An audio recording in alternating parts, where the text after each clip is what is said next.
Hello once again, everyone. So I'm going to take this opportunity to showcase a little bit of the sword versus bayonet exercise that we have been doing. Basically, this is going to be a series of exercises for teaching the parries and then possible riposts that the sword user can use against the bayonet and that the bayonet user can use against the sword. And joining me today is Eric, my local Jolly Green Giant. So let's go over the basics first. So what this exercise is going to be is it's just going to be the 6 total parries that Angelo teaches in his general system, that being inside, outside, the spadroon / half circle, outside half circle, inside half hanger, outside half hanger. And all these do is defending the center line. When you're using these against the sword, it's very easy for these to become a little bit, like this, a little kind of more of a bar in the way as opposed to correct angle.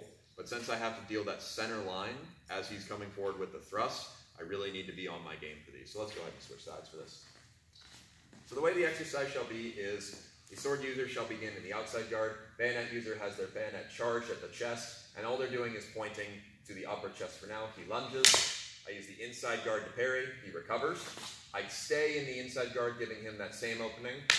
Now I parry in the outside guard. He recovers. Now he's going to point lower on my chest, and I'm going to use the inside half hanger defend. I return to the inside guard. Inside half circle. Outside half circle to defend, return to the outside guard. Inside half hanger to defend correctly this time. Return to inside guard. Outside half hanger to defend. Return to outside guard. Done. Now, the key thing about this is his job is to wait until I've actually gone properly into the guard and made that opening before attacking. This is an artificial drill, but this is the best way to practice this with good repetition. So don't try to do this at speed. His job is to make good, earnest points that are only set aside by me doing my part correctly. My job is to make the parries correct and also to make the openings correct. So we'll go through that as just parries one more time, then I'll show how you riposte.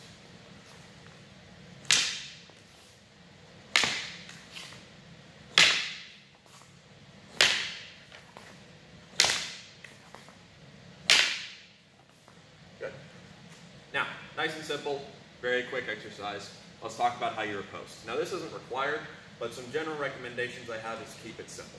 Again, I'm not looking to necessarily do this for speed or actuality.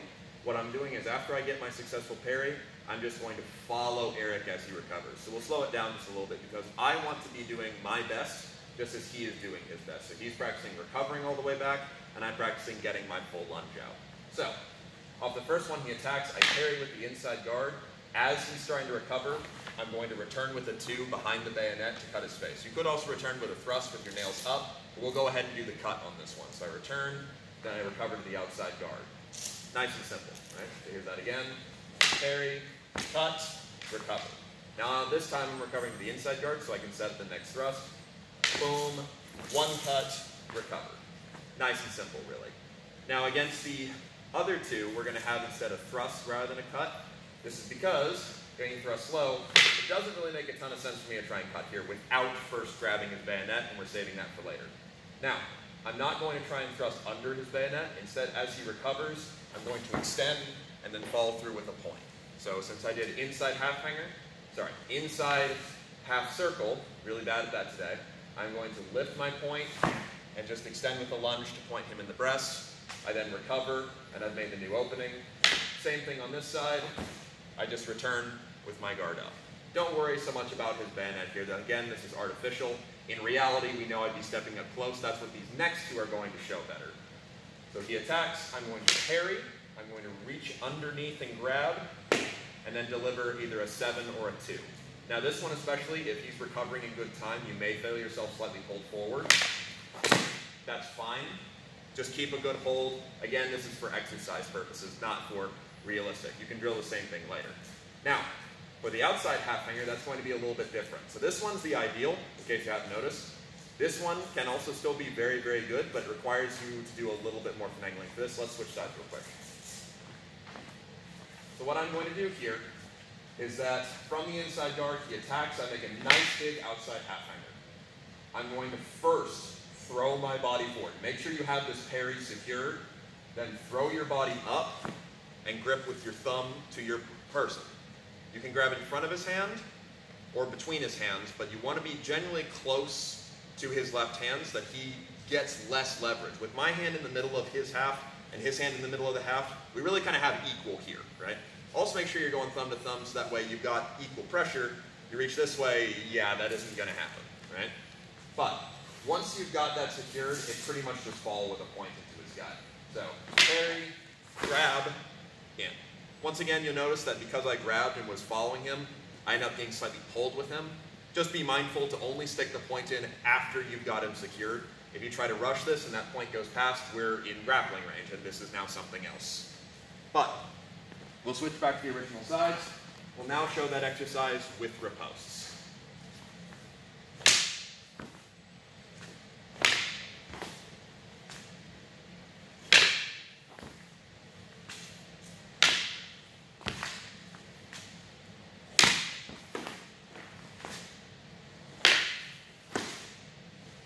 Nice and simple, and like I said, I'm not worried about you hitting every time. I'm worried about you getting good, crisp lunges and falling correctly through the exercise.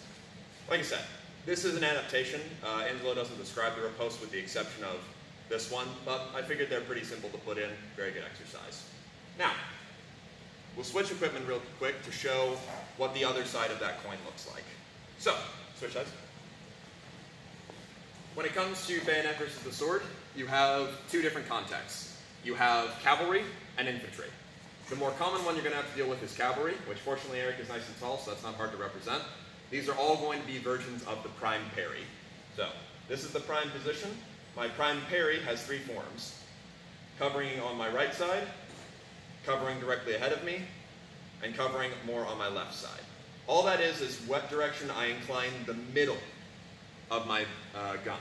I am not looking to try and create angle here. I don't want him sliding onto my fingers.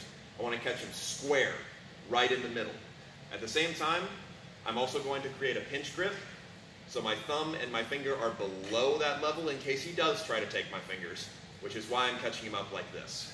Now, for this exercise, what we're going to do, since I don't want Eric lunging as that would lower his height, he's instead going to go up into the hanging guard, and he's going to rain down 1s, 2s, and 7s with shifting footwork, which will basically simulate what it's like to have blows from up high.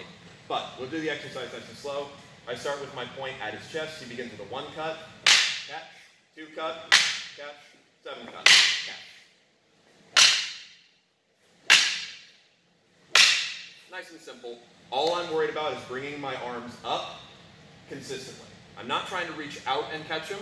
I'm just bringing my stock up to put the bayonet between me and my opponent, and I'm making sure I've got a nice pinch grip. Very simple, you can do that ad nauseum. Now when it comes to dealing with more infantry-like cuts, this is the rare situation, as frankly, I usually win with the bigger weapon, but we'll go over it in case. So, our parries are going to be exactly the same as when he is delivering incoming bayonet thrusts, that being 8 inches to my left or right for the 1s and 2s. So he throws a 1 cut, just nice parry over, return point to center. He throws a 2 cut, nice parry over, return to center. Now with these especially, if the person isn't actually cutting for you, you may find it bounces and nicks your hand. It's not the end of the world. Worst comes to worst, if my hand is hurt, you still have a lance point return, so don't fret about it. But here's that again, 1, 2. I did those a little early. Again, there we go. The other trick with this is not to end up following his preparation. So as Eric goes to do his cut, I should only parry at the end when he's coming in against me, not following him as he's preparing, as that begins to work against you in the training long run. Now, against the 5 and 6, this is where we're going to see some modification. I'm going to open and move my stock to line up with my left leg. At the same time, I'm going to move my hand behind the barrel, so that way I'm parrying with the middle once again. This is a modified quarterstaff parry, which is contemporary. It's good for our purposes. The events in which you need to use this are pretty rare, but it could come up.